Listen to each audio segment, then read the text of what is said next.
Fernando Alonso é um dos pilotos mais talentosos de sua geração, mantendo a sua competitividade em alta mesmo com uma carreira na Fórmula 1 que já dura mais de 20 anos, o que o torna um dos nomes mais celebrados de todos os tempos. Porém, ao longo de toda essa trajetória, o espanhol mesclou momentos de enorme sucesso com algumas polêmicas, seja por lances controversos dentro da pista, como por escolhas ou declarações fora dela. Neste vídeo vamos citar 7 polêmicas em que Fernando Alonso esteve envolvido, direta ou indiretamente.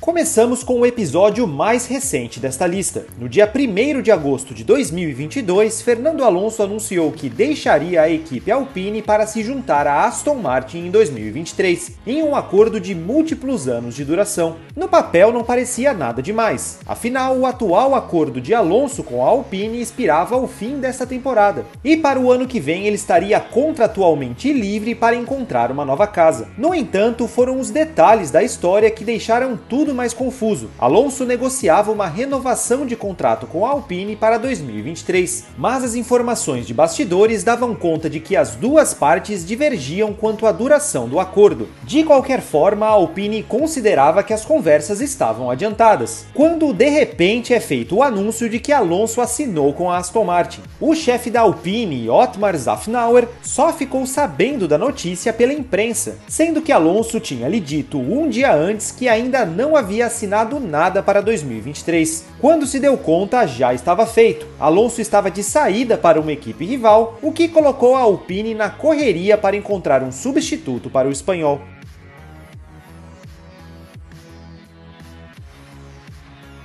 A primeira saída de Alonso da Renault também não foi das mais simples. Em 2005, o espanhol bateu Kimi Raikkonen para conquistar o seu primeiro título mundial, se tornando na época o piloto mais jovem da história a se sagrar campeão da Fórmula 1. Porém, pouco depois de garantir a taça, Alonso disse para a imprensa que não sentia que a equipe estava com ele, declaração que pegou todos de surpresa. Pat Symonds, na época diretor de engenharia da Renault, comentou que aquela declaração de Alonso, no momento em que ela aconteceu, transformou o clima de festa em desânimo. E em dezembro, ainda no ano de 2005, veio o anúncio bombástico. Alonso assinou com a McLaren e trocaria de equipe em 2007. O timing do anúncio chamou a atenção, já que Alonso teria toda uma temporada pela frente em 2006 com a Renault. Na luta pelo bicampeonato, Alonso viveu momentos de tensão na reta final da campanha. No GP da China, quando perdeu a liderança na tabela para Michael Schumacher, o espanhol disse que se sentia abandonado pela Renault, indicando que a equipe estava mais focada em conquistar o título de construtores do que o de pilotos, uma vez que Alonso estava de saída. Isso também causou um clima de estranheza. Apesar disso, Alonso levou a melhor na disputa, garantiu seu segundo título mundial consecutivo e terminou em alta sua primeira passagem pela Renault, embora não tenha sido um desfecho tão tranquilo quanto poderia.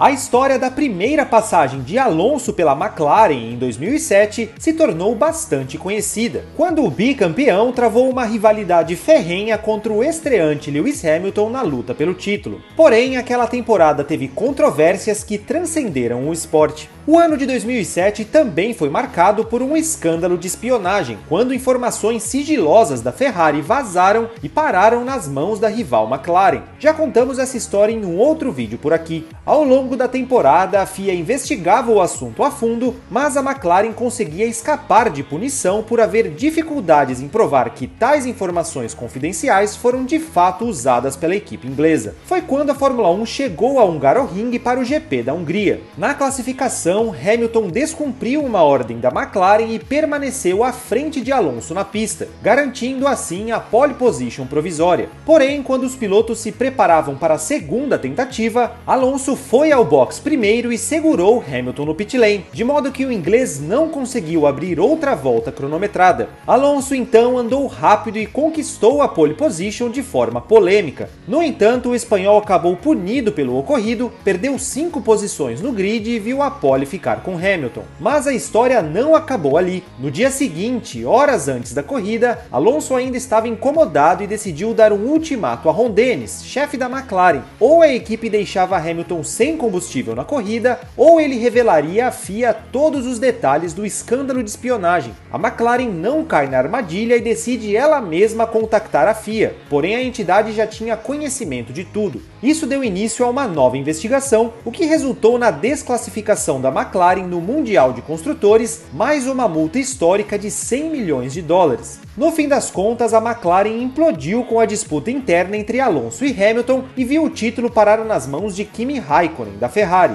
O espanhol ainda tinha mais 2 anos de contrato com a equipe inglesa, mas o acordo foi rescindido e Alonso deixou o time já para 2008.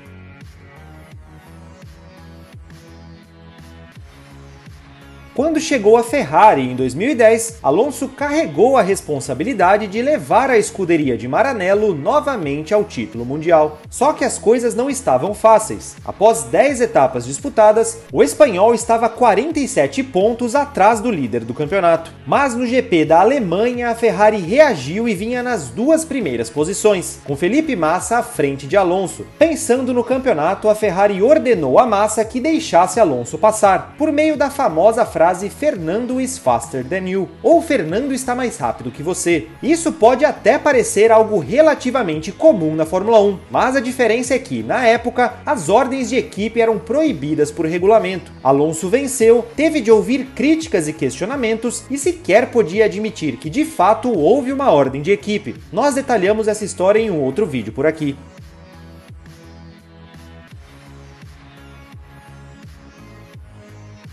Alonso bem que tentava, mas não conseguia levar a Ferrari ao topo. Ele bateu na trave tanto em 2010 como em 2012, quando lutou até o fim pelo título com um carro que tinha suas limitações. Em 2013, a temporada mais uma vez parecia perdida, sem que a Ferrari conseguisse fazer frente à Red Bull. No GP da Hungria, que tem data tradicionalmente próxima ao aniversário de Alonso, o espanhol foi questionado sobre o que gostaria de receber de presente. A sua resposta foi um carro como o dos outros, referindo-se à Red Bull. Isso não pegou nada bem com a Ferrari. O então presidente da escuderia, Luca de Montezemolo, reforçou que os pilotos deveriam colocar os interesses da equipe acima dos deles próprios, e que era o momento de manter a calma, evitar polêmicas e mostrar humildade. Mas a parceria nunca trouxe os frutos esperados. Alonso nunca mais venceria uma corrida com a Ferrari e deixaria a equipe ao fim de 2014, quando ainda tinha 2 anos de contrato pela frente.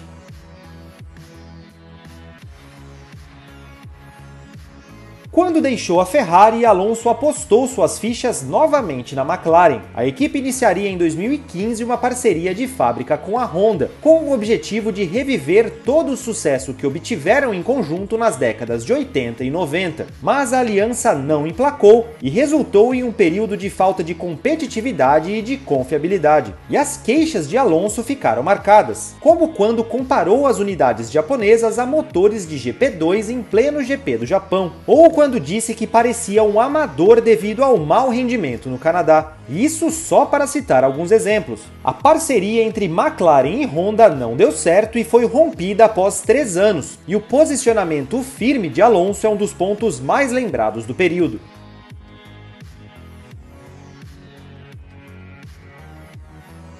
Por fim, um dos maiores escândalos da história da Fórmula 1, que já foi tema de um vídeo à parte por aqui. No GP de Singapura de 2008, Alonso largou do fundo do grid depois de problemas na classificação. No entanto, a intervenção do safety car, causada por uma batida de seu então companheiro de equipe, Nelsinho Piquet, casou perfeitamente com a estratégia adotada por Alonso na corrida, o que jogou o espanhol para a primeira posição e resultou na primeira vitória da Renault naquela temporada. Mas foi quase um ano depois que a realidade dos fatos veio à tona. Nelsinho foi demitido da Renault durante o campeonato de 2009 e pouco depois denunciou à FIA que a sua batida em Singapura havia sido proposital para beneficiar Alonso. O caso foi investigado e julgado, o que resultou em punições a Flávio Briatore e Pat Symonds, que na época compunham o alto escalão da Renault. Porém, Alonso não recebeu punição alguma, já que não foi possível comprovar que ele sabia dos planos. Mesmo assim, a vitória do espanhol em Singapura, um dos momentos mais celebrados por Alonso em 2008, só foi possível graças a um episódio claro de manipulação. Se você gostou deste vídeo, não se esqueça de deixar a sua curtida, assinar o canal do Projeto Motor e ficar de olho no projetomotor.com.br.